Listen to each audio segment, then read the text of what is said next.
দর্শক আসসালামু আলাইকুম। আপনাদের আজকে নিয়ে এসেছি আমরা চায়ের দেশে। প্রকৃতির অনন্য সুন্দর একটি বিভাগ আমাদের সিলেট বিভাগ। সিলেট বিভাগের আমরা এসেছি সিলেটের 3টা স্পট ঘুরে দেখার জন্য। আমরা গাজীপুর থেকে এসেছি। গাজীপুর থেকে আমরা একটা হাইস ভাড়া করে নিয়ে এসেছি। আপনারা বিভিন্ন পথে আসতে পারবেন, রেলপথে আসতে পারবেন, সড়ক পথে বাস ভাড়া করে আসতে পারবেন। আমাদের অফিসের কলিগরা মিলে সবাই মিলে আমরা এসেছি আর কি। আমরা 3টে স্পট ঘোরার জন্য এসেছি। একটা হচ্ছে শাহজালাল রহমতুল্লাহ আলাইহির মাজার পরিদর্শন করব, সেখানে কি কি করে ওগুলো দেখবো, একটু দেখে তারপরে আমরা যাব উপমহাদেশের সবচেয়ে প্রাচীন চা বাগান যেটা মালনীছড়া চা বাগান, সেখানে যাব। সেখান থেকে ঘুরে আমরা যেখানে দেশীয় কাশ্মীর বলা হয়, বাংলাদেশের কাশ্মীর যেটাকে বলা হয়, ভোলাগঞ্জের উদ্দেশ্যে যাব। ভোলাগঞ্জ থেকে ঘুরে আমরা আবার যাব রাতারগুল সমফাস্টে যাব। সেখান থেকে ঘুরে আমরা আবার ঢাকার উদ্দেশ্যে রওনা দিব ইনশাআল্লাহ। চলুন আপনাদের আমি দেখাই। আমরা প্রথমে আসলাম একটা তেল পাম্পে এসে গ্যাস লোড করলো মেসার্স। তার গ্যাস লোড দিয়ে আমরা সিলেট শহরে ঢুকে পড়েছি। সিলেট শহরে ঢুকে আমরা প্রথমে আসলাম শাহজালাল রহমতুল্লাহের মাজারে ঢুকে দেখলাম চারদিকে কবুতর উড়ে বেড়াচ্ছে খালি, আর মাজারের উপরে উঠতে দিচ্ছে না কেন জানি। আজকে কোনো স্পেশাল দিবস হয়তো এখানে, আমরা জানি না। তো আমরা এসে চারদিকে যা দেখলাম, অনেক বড় একটা এরিয়া। এখানে অনেকগুলো কবুতরকে খাবার দিচ্ছে, কি মানত করতেছে জানি সবাই।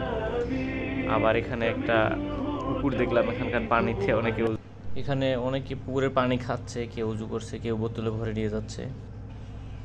আমরা মাজার থেকে বের হয়ে সিলেটের একটা স্পেশাল রেস্টুরেন্ট পানসি রেস্টুরেন্টে এসেছি নাস্তা করার জন্য। এখানে নাস্তা সেরে আমরা চলে যাব চা বাগানের উদ্দেশ্যে। তো চা বাগান যেতে যেতে সিলেটের যেটা পরিবেশ আমি লক্ষ্য করলাম, বাংলাদেশের অন্যতম পরিচ্ছন্ন একটা শহর সিলেট। এখানে চারদিকে দেখলাম শুধু পরিষ্কার, শহরের আশপাশে কোনো ময়লার ভাগার নাই আমাদের ঢাকা। তো আমরা মালনীছড়া চা বাগানে চলে এসেছি। আপনারা জানেন মালনীছড়া চা বাগান উপমহাদেশের সবচেয়ে প্রাচীন চা বাগান। এই উপমহাদেশের চা চাষের একটু গোড়পত্তন শুরু হয় কিন্তু এই মালনীছড়া চা বাগান থেকেই। আমরা চললাম মালনীছড়া চা বাগানের চারদিকটা ঘুরে দেখার জন্য। আমরা উঁচু টিলার উপরে উঠবো। এখানে কিন্তু প্রচুর জোকের ভয়ে অনেকে টিলার উপরে উঠতে সাহস পাচ্ছে না। আমরা সকাল সকাল পৌঁছে গেছি, এই জন্য সকালে একটু জোকের উপদ্রবটা একটু বেশি থাকে। এই যে আমাদের রেহান পান্ডু উপরে যাচ্ছে। তো চলুন আপনাদের আমি চা বাগানের পুরোটা একটু ঘুরিয়ে দেখাই, আপনারা দেখতে থাকুন চা বাগানটা। আসলে এখানকার পরিবেশটা আপনারা নিজের চোখে না দেখলে কিন্তু বিশ্বাস করতে পারবেন না। এত সুন্দর একটা জায়গা। সুবহানাল্লাহ, মহান রাব্বুল আলামিন কত সুন্দর করে আমাদের পৃথিবীটা সাজিয়েছেন। এখানে আবার জোক আমার পায়ের উপরে উঠে গেছিল, আপনারা দেখেন প্রচুর জোক এখানে। কিন্তু আমরা একটু ঘোরাঘুরি করার জন্য ভিতরে চলে গেছিলাম, যার কারণে পথ হারিয়ে ফেলছিলাম। কিছু সময় পর আমরা ফিরে আসলাম নিচে। ওরা সবাই আমাদের জন্য অপেক্ষা করছে। আমরা এরপরে নিচে চলে যাব। নিচে নেমে আমরা এরপরের গন্তব্যের উদ্দেশ্যে রওনা হব। আমাদের পরের গন্তব্য হলো ভোলাগঞ্জ সাদা পাথরের উদ্দেশ্যে। সাদা পাথরে যাওয়ার আগেই আমরা যে পরিবেশগুলো দেখতে পাচ্ছি, চারদিকে পাহাড়, ওইদিকে বড় বড় পাহাড় কিন্তু সব ভারতের ভিতরে, পাহাড় আমাদের দেশে না। পাহাড় দেখেই কিন্তু মন জুড়িয়ে যায়।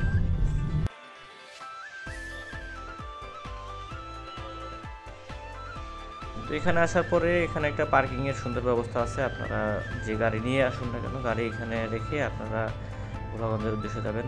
তো এখানে আসার পরে আমরা নৌকার টিকিট কাটলাম। একটা নৌকাতে 8 জন করে লোক নিবে, 8 জন করে 800 টাকা ভাড়া নেবে। 8 জনের বেশি লোক কিন্তু ওরা নেয় না সাধারণত। তো আমরা আসছিলাম 10 জন। আমরা 2টা নৌকা ভাড়া নিয়েছি, আর 2 জন হচ্ছে অন্য একটা গ্রুপের সাথে অ্যাটাচ করে 2টা নৌকা নিয়ে আমরা সাদা পাথরের উদ্দেশ্যে রওনা দিয়েছি এখান থেকে। তো যেতে যেতে আমি যা লক্ষ্য করলাম, এত সুন্দর জায়গা হতে পারে বাংলাদেশের ভিতরে। আসলে আপনারা কিন্তু ঢাকা শহরের ভিতরে থেকে মানে দেশটা না ঘুরে দেখা পর্যন্ত আপনারা বুঝতে পারবেন না আমাদের দেশটা আসলে কত সুন্দর দেশ আমাদের। আমরা নৌকা থেকে নেমে প্রথমে বালুর একটা চর জমে গেছে, এখানে চরের উপর আসলাম। তারপরে পাথরের উপর দিয়ে হাঁটতেছি সাদা পানির উদ্দেশ্যে। সাদা পাথরের উপর দিয়ে পানি প্রবাহিত হচ্ছে। এই যে আমরা চলে এসেছি, আপনারা দেখতে পাচ্ছেন কত সুন্দর একটা জায়গা, কত সুন্দর। এখানে কত লোকজন এসেছে, কত পর্যটক এসেছে দেশ বিদেশ থেকে আসে, সবাই গোসল করতেছে এখানে। এই যে একজন নাচানাচি করতেছে এখানে, আবার মনের সুখে নাচতেছে, আনন্দ করতেছে সবাই। এখানে আপনারা ফ্যামিলি নিয়েও আসতে পারবেন, একটা ফ্যামিলি নিয়ে আসার মতো উপযুক্ত একটা জায়গা। এখানে কিন্তু পানির প্রচুর স্রোত থাকে, গোসল করার সময় অবশ্যই সাবধানতা অবলম্বন করতে হবে।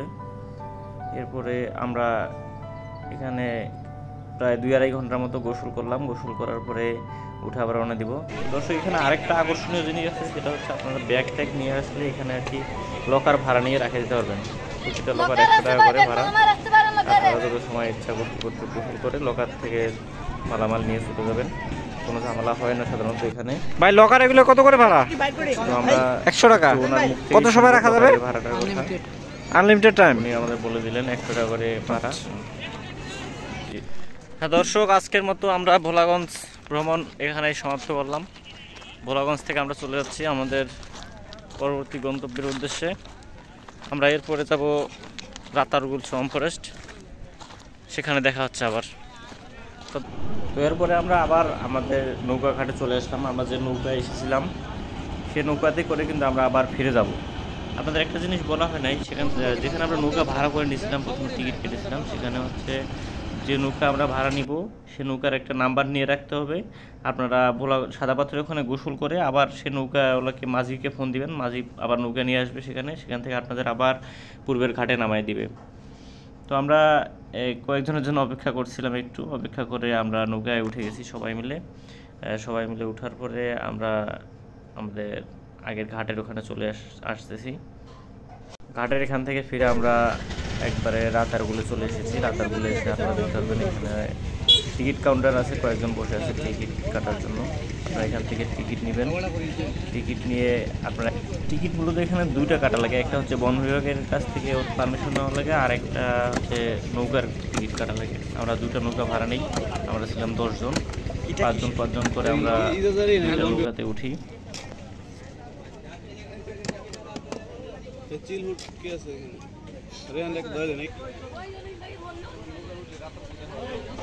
তো এবার আমরা নৌকায় উঠে পড়বো। নৌকায় উঠে আমরা 2টা গ্রুপ মিলে 2টা নৌকা নিয়ে আমরা রাতারগুলের মানে বনের ভিতরে চলে যাব। এই যে আমাদের বাহিনী উঠতেছে।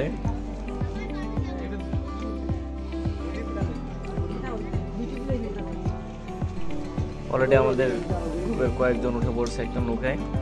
আমরা আরেকটা নৌকার অপেক্ষা করতেছি, আরেকটা নৌকা এসে গেছে। এই মাঝে নৌকাতে আমরা উঠবো। আরেকটা নৌকায় উঠে আমরা গাড়ি কোনটা? গান জানো নি?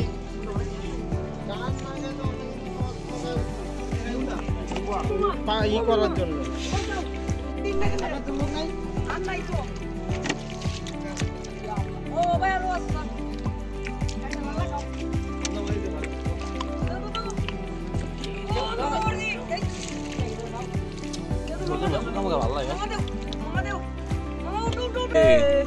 মনের কথা বলবো তোমায় বসে রাতারগুলে, আরে সকলে দুঃখ ভুলে যেও, করে পানি মুছে দেখতে তোমায় মন চাইছে, ও সখী দেখতে তোমায় মন চাইছে। আরে না জানি মুই পড়তে চিঠি, না জানি মুই লিখতে, বাঁশি সুরে ডাকি তোমায় আসো না গো ছুটে, বাঁশি সুরে ডাকি তোমায় আসো না গো ছুটে। আরে সকলে দুঃখ ভুলে যেও, সকলে দুঃখ ভুলে যেও, চোখে পানি মুছে দেখতে তোমায় মন চাইছে, ও সখী দেখতে তোমায় মন চাইছে। আরে উদাস দুপুর বেলা সখী আসবে কি একলা নদীর ঘাটে রে, দেখতে তোমায় মন চাইছে, ও সখী দেখতে তোমায় মন চাইছে। আরে একবার যদি আসো তুমি চল পরিবার চলে, মনের কথা বলবো তোমায় বসে রাতারগুলে, মনের কথা বলবো তোমায় বসে রাতারগুলে। তুমি সকলে দুঃখ ভুলে যেও, সকলে দুঃখ ভুলে যেও চোখের পানি মুছে দেখতে তোমার পানে দেখতে তোমায় মন চাইছে ও সখী দেখতে তোমায় মন চাইছে আরে না জানি মুই পড়তে চিঠি না জানি মুই লিখতে বাসি সুরে ডাকি তোমায় আসো না গো ছুটে বাসি সুরে ডাকি তোমায় আসো না গো ছুটে তুমি সকলে দুঃখ ভুলে যেও সকলে দুঃখ ভুলে যেও চোখের পানি মুছে দেখতে তোমায় মন চাইছে ও সখী দেখতে তোমায় মন চাইছে আরে শাবাশ। ওর জায়গা কি আছে জানি না আমার জায়গা কি আছে আমি জানি না ঠিক আছে মামা জঙ্গলের ভিতরে চলে এসেছি, চলুন আপনাদের জঙ্গলের ভিতরটা একটু দেখাই। আসলে আমরা এখানে এসেছি একটা অসময়ে, বুঝছেন। এই যে জঙ্গল আপনারা উঁচুগুলো মাটিগুলো দেখতেছেন, এগুলো সবসময় কিন্তু পানির নিচেই ডুবে থাকে সিজন টাইমে। হ্যাঁ, আমরা এমন সময় এসেছি নালা ছাড়া কোথাও অন্য কোথাও পানি নেই। এই যে উপরের এগুলো শুকনো হয়ে আছে, এগুলোতেও কিন্তু পানি থাকে। এগুলোর উপর দিয়ে নৌকা নিয়ে আরও ভিতরে যাওয়া যায়। আমরা পানি না পাওয়ার কারণে আর ভিতরে যাইতে পারি নাই, এখান থেকে আমাদের ফিরে যেতে হয়েছে। তো আমরা জঙ্গলের ভিতরে বেশি গভীরে যেতে পারি নাই পানি না থাকার কারণে। আমরা এখান থেকে ফিরে যাব আবার। চলুন আপনাদের আর একটু দৃশ্য দেখাই ফিরে যাওয়ার।